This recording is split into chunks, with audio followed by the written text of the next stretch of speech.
ಕಡಲ ತೀರದ ಆ ಕರಾಳ ರಾತ್ರಿ ಗಾಳಿ ಮೈ ಜುಮ್ಮೆನಿಸುವಂತೆ ಬೀಸುತ್ತಿತ್ತು. ದೂರದಲ್ಲಿ ಅಲೆಗಳು ಬಂಡೆಗೆ ಅಪ್ಪಳಿಸುವ ಸದ್ದು ಕೇವಲ ಸದ್ದಾಗಿರಲಿಲ್ಲ, ಅದು ಯಾವುದೋ ಅನಾಹುತದ ಮುನ್ಸೂಚನೆಯಂತೆ ಕೇಳಿಸುತ್ತಿತ್ತು. ಮಾಯಾ ತನ್ನ ಇಡೀ ಜೀವನದ ಅತಿ ದೊಡ್ಡ ಸತ್ಯವನ್ನ ಹುಡುಕುತ್ತಾ ಆ ಹಳೆಯ ಬಂಗಲೆಯ ಮರೆಯಲ್ಲಿ ನಿಂತಿದ್ದಳು. ಅವಳ ಕಣ್ಣುಗಳು ಅಸ್ಪಷ್ಟವಾಗಿದ್ದವು, ಆದರೆ ಮನಸ್ಸು ಸ್ಪಷ್ಟವಾಗಿತ್ತು. 5 ವರ್ಷಗಳ ಕಾಲ ಅವಳು ಹೊತ್ತು ತಂದಿದ್ದ ನೋವು, ಅಪ್ಪನ ಕುರಿತಾದ ಚಿಂತೆ, ಇವೆಲ್ಲವೂ ಈಗ ಒಂದು ಬಿಂದುವಿಗೆ ಬಂದು ನಿಂತಿತ್ತು. ವಿಕ್ರಮ್ ಅವಳ ಪಕ್ಕದಲ್ಲೇ ಇದ್ದ. ಅವನು ಕೇವಲ ಒಬ್ಬ ಸಂಗಾತಿಯಾಗಿರಲಿಲ್ಲ, ಅವಳ ನೊಂದ ಮನಸ್ಸಿಗೆ ಸಿಕ್ಕ ಒಂದು ಆಸರೆಯ ಕಂಬವಾಗಿದ್ದ. ವಿಕ್ರಮ್ ಮಾಯಾಳ ಭುಜದ ಮೇಲೆ ಕೈ ಹಾಕಿ ಅವಳನ್ನು ತನ್ನ ಕಡೆಗೆ ನಿಧಾನವಾಗಿ ತಿರುಗಿಸಿದ. ಅವಳ ಕಣ್ಣಲ್ಲಿ ನೀರನ್ನು ಕಂಡು ಅವನು ಏನನ್ನೂ ಹೇಳಲಿಲ್ಲ. ಕೆಲವೊಮ್ಮೆ ಮೌನವೇ 1000 ಮಾತುಗಳಿಗಿಂತ ಶಕ್ತಿಯುತವಾಗಿರುತ್ತದೆ. ಆ ಮೌನದಲ್ಲಿಯೇ ಇಬ್ಬರ ನಡುವೆ ಒಂದು ಮೌನ ಒಪ್ಪಂದ ಏರ್ಪಟ್ಟಿತು. ನಾವು ಎಷ್ಟೇ ಕಷ್ಟ ಬಂದರೂ ಇಲ್ಲಿಂದ ಹಿಂದಿರುಗುವ ಪ್ರಶ್ನೆಯೇ ಇಲ್ಲ. ಅವರು ಬಂಗಲೆಯ ಸುತ್ತಲೂ ಕಣ್ಣಾಡಿಸಿದರು. ಅಲ್ಲಿನ ಭದ್ರತೆ, ಬಂದೂಕು ಹಿಡಿದು ಓಡಾಡುತ್ತಿದ್ದ ಆಳುಗಳು, ಅದೆಲ್ಲವೂ ಸೋಮಶೇಖರ್ನ ಸಾಮ್ರಾಜ್ಯದ ಕ್ರೂರತೆಯನ್ನ ಪ್ರತಿಬಿಂಬಿಸುತ್ತಿದ್ದವು. ಮಾಯಾಳ ಕೈಗಳು ನಡುಗುತ್ತಿದ್ದವು.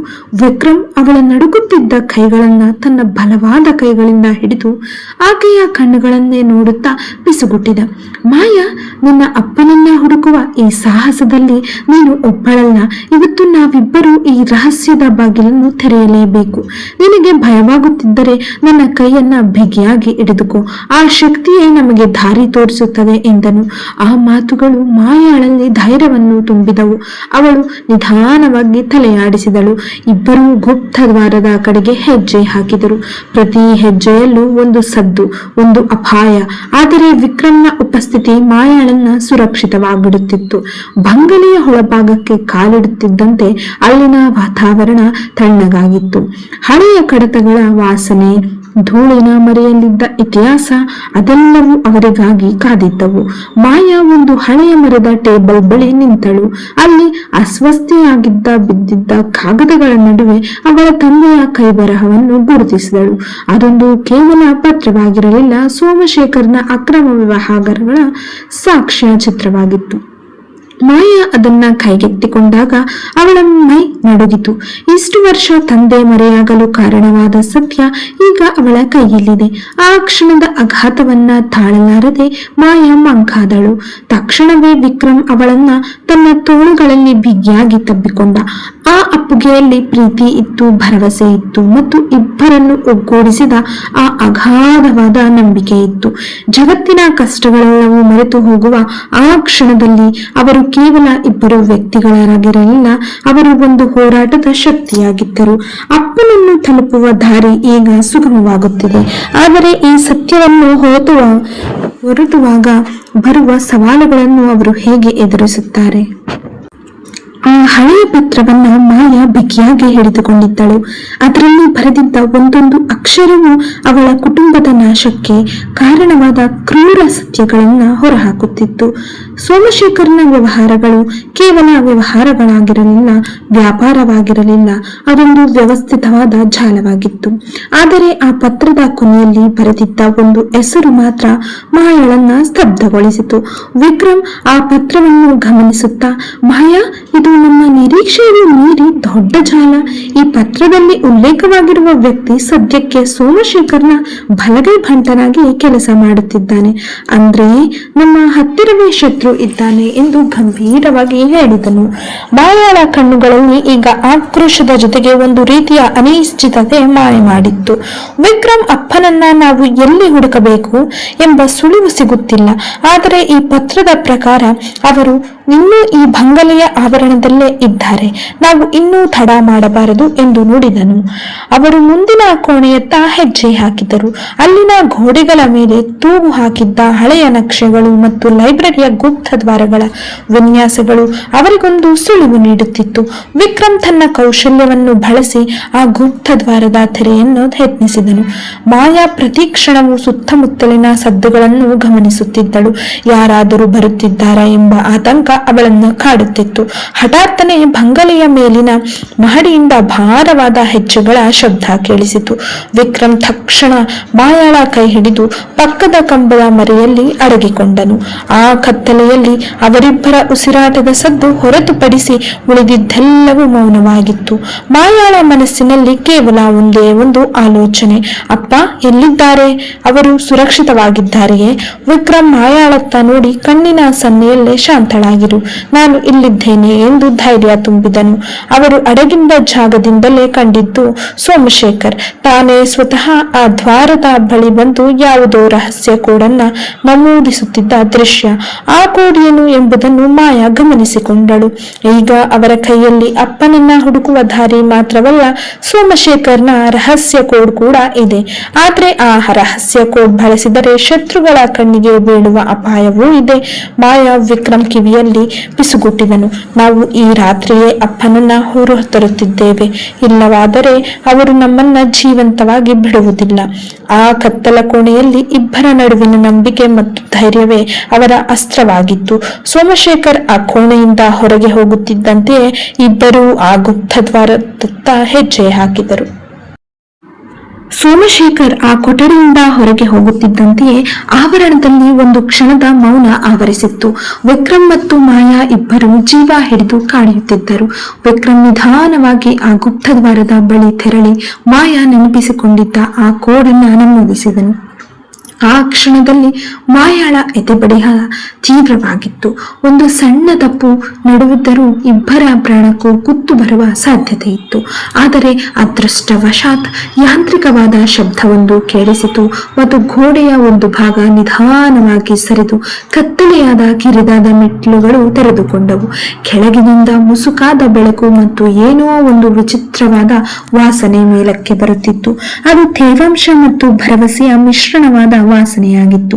ಮಾಯಾ, ಇದು ಅಪ್ಪನಿದ್ದ ಜಾಗವಿರಬಹುದು, ನೀನು ಇಲ್ಲೇ ಇರು, ನಾನು ಮೊದಲು ಹೋಗಿ ನೋಡಿಕೊಂಡು ಬರುತ್ತೇನೆ ಎಂದು ವಿಕ್ರಮ್ ಹೇಳಿದನು.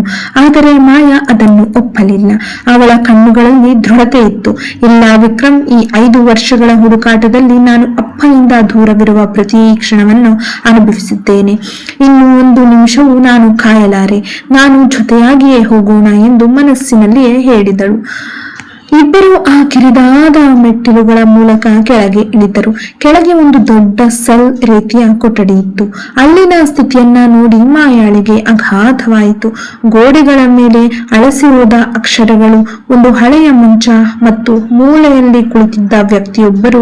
ಹಳೆ ನಿದ್ರಾವಸ್ಥೆಯಲ್ಲಿದ್ದ ಆ ವ್ಯಕ್ತಿ ಬೇರೆ ಯಾರು ಅಲ್ಲ, ಮಾಯಾಳ ತಂದೆ. ಮಾಯಾ ಓಡುತ್ತಾ ಹೋಗಿ ಅವರ ಪಾದಗಳನ್ನ ಹಿಡಿದುಕೊಂಡಳು. ಅಪ್ಪ ಎಂದು ಅವಳು ಕೂಗಿದ ಸದ್ದು ಆ ಬಂಗಲೆಯ ಗೋಡೆಗಳಲ್ಲಿ ಪ್ರತಿಧ್ವನಿಸುತ್ತಿತ್ತು. ಆ ಧ್ವನಿಯನ್ನು ಕೇಳಿ ಮಾಯಾಳ ತಂದೆ ತಲೆ ಎತ್ತಿದರು. ಅವರ ಕಣ್ಣುಗಳಲ್ಲಿ ನೀರಿತ್ತು. ಆದರೆ ಅದು ನೋವಿನ ಕಣ್ಣೀರು ಆಗಿರಲಿಲ್ಲ, ಮಗಳನ್ನು ಕಂಡ ಸಂತೋಷದ ಕಣ್ಣೀರಾಗಿತ್ತು. ಆದರೆ ಆ ಭಾವುಕ ಕ್ಷಣಕ್ಕೆ ಹೆಚ್ಚು ಸಮಯವಿರಲಿಲ್ಲ. ಮೇಲೆ ಮೆಟ್ಟಿಲುಗಳ ಬಳಿ ಭಾರೀ ಶಬ್ದ ಕೇಳಿಸಿತು. ಸೋಮಶೇಖರ್ನ ಆಳುಗಳು ಹಿಂತಿರುಗುತ್ತಿದ್ದರು. ವಿಕ್ರಮ್ ಕೂಡಲೇ ಎಚ್ಚೆತ್ತುಕೊಂಡನು. ಅವನು ಮಾಯಾಳ ತಂದೆಯನ್ನು ಎಬ್ಬಿಸುತ್ತಾ, ಮಾಯಾ, ಬೇಗ, ನಮಗೆ ಈಗಲೇ ಇಲ್ಲಿಂದ ಹೊರ ಹೋಗಬೇಕು, ಇಲ್ಲವಾದರೆ ಅವರು ನಮ್ಮನ್ನು ಸುತ್ತುವರಿಯುತ್ತಾರೆ ಎಂದು ಕೂಗಿದನು. ಮಾಯಾಳ ತಂದೆ ಎದ್ದು ನಿಲ್ಲುವಷ್ಟರಲ್ಲಿ ಮೇಲಿಂದ ಶಸ್ತ್ರಸಜ್ಜಿತನಾದ ಆಳುಗಳು ಕೆಳಗೆ ಇಳಿಯಲಾರಂಭಿಸಿದರು.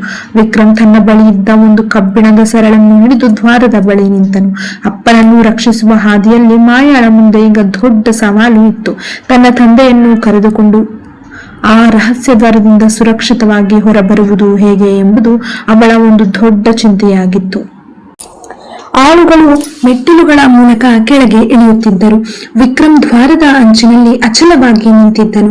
ಅವನು ಒಬ್ಬ ಯೋಧನಂತೆ ತನ್ನ ಪ್ರೀತಿಯ ಮಾಯಾ ಮತ್ತು ಅವಳ ತಂದೆಯನ್ನ ರಕ್ಷಿಸಲು ಸಿದ್ಧನಾಗಿದ್ದನು. ಮಾಯಾ, ಅಪ್ಪನ ಕೈ ಹಿಡಿದುಕೋ, ನಾನು ಬಾಗಿಲನ್ನು ಮುಚ್ಚಲು ಪ್ರಯತ್ನಿಸುತ್ತೇನೆ, ನೀನು ಆ ರಹಸ್ಯ ಸುರಂಗದ ಮೂಲಕ ಬೇಗ ಹೊರಡು ಎಂದು ವಿಕ್ರಮ್ ಅಬ್ಬರಿಸಿದನು. ಮಾಯಾ ತಡ ಮಾಡಲಿಲ್ಲ. ಅವಳು ತನ್ನ ತಂದೆಯ ಕೈಯನ್ನ ಬಿಗಿಯಾಗಿ ಹಿಡಿದುಕೊಂಡು ಸುರಂಗದ ಇನ್ನೊಂದು ದ್ವಾರದ ಕಡೆಗೆ ಓಡಲಾರಂಭಿಸಿದಳು. ಆದರೆ ಆ ದಾರಿ ಸುಲಭವಾಗಿರಲಿಲ್ಲ.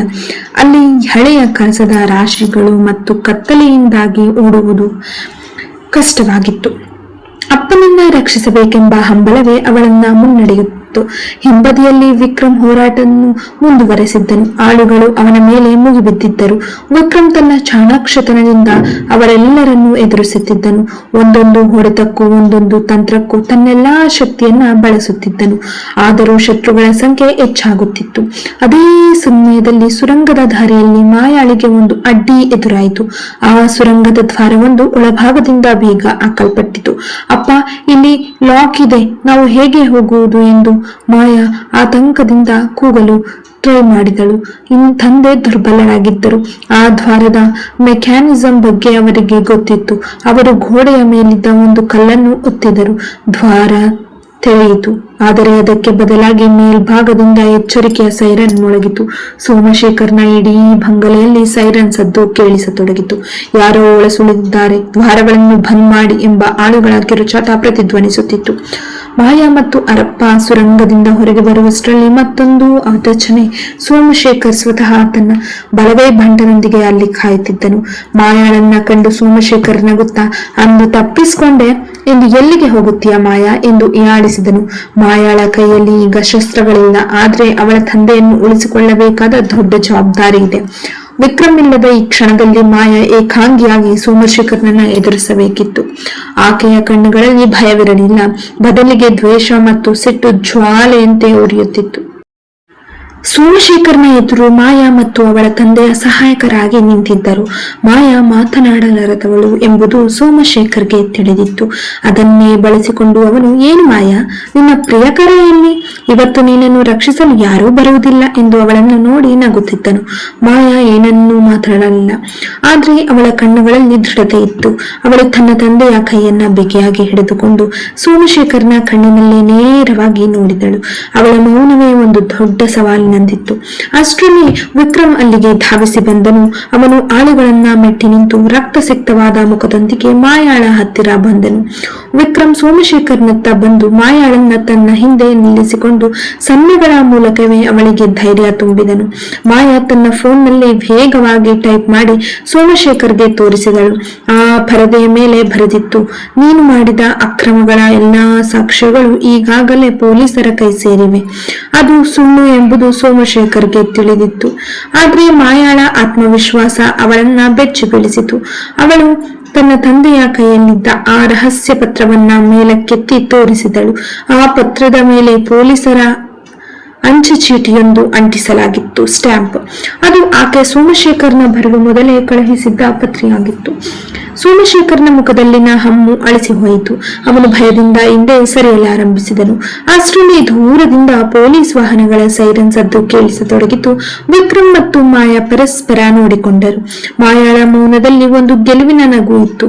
ಅವಳು ಮಾತನಾಡದಿದ್ದರೂ ಆಕೆಯ ಆಲೋಚನೆ ಮತ್ತು ಚಾಕ್ಯಾಚಕ್ಯತೆ ಸೋಮಶೇಖರ್ನ ಸಾಮ್ರಾಜ್ಯವನ್ನೇ ಉರುಳಿಸಿತು. ಪೊಲೀಸರು ಬಂದು ಸೋಮಶೇಖರ್ನನ್ನ ಬಂಧಿಸಿದರು. ಮಾಯಾ ತನ್ನ ತಂದೆಯ ಕಣ್ಣೀರು ಒರೆಸಿದಳು. ತಂದೆಯ ಭುಜದ ಮೇಲೆ ತಲೆ ಇಟ್ಟು ಅಳುವ ಮೂಲಕ ತನ್ನ ಇಷ್ಟೂ ವರ್ಷದ ನೋವನ್ನ ಮೌನವಾಗಿ ಹೊರಹಾಕಿದಳು. ವಿಕ್ರಮ್ ಅವರಿಬ್ಬರನ್ನು ದೂರದಿಂದಲೇ ನೋಡುತ್ತಾ ಮಾಯಾಳ ಆ ಶಕ್ತಿಯನ್ನ ಕಂಡು ಹೆಮ್ಮೆ ಪಡುತ್ತಿದ್ದನು.